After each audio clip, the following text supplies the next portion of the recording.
We actually all know that everything will change. The body changes, relationships change, circumstances change.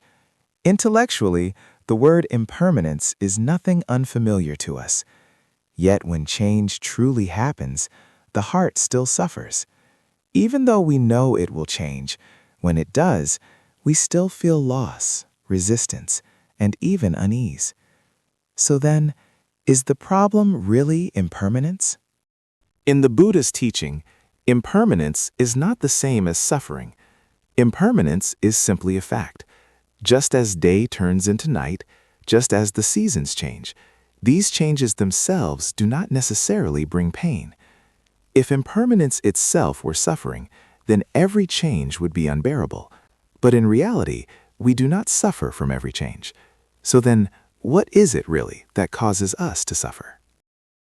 The place where suffering arises is not impermanence, but this mind, wanting what is impermanent not to change.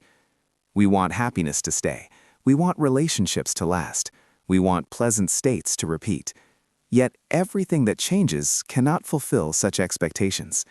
So even before change happens, the mind has already grown tense, and after change has occurred, the mind begins to resist.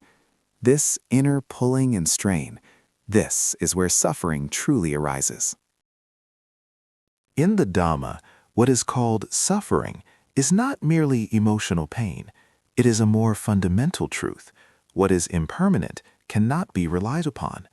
Happiness comes and happiness goes. If we take happiness to be something we can depend on long-term, then when it changes, suffering arises. In everyday life, much of our suffering does not come from major blows. It comes from certain expectations that seem completely natural.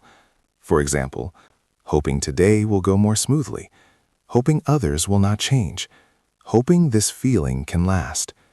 When things do not unfold according to these expectations, we feel disappointed, irritated, or even hurt.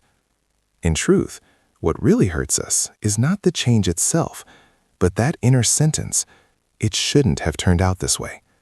It is precisely this sentence that allows suffering to arise again and again.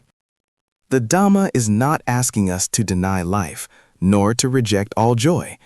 It reminds us instead, within impermanence, do not misuse the mind.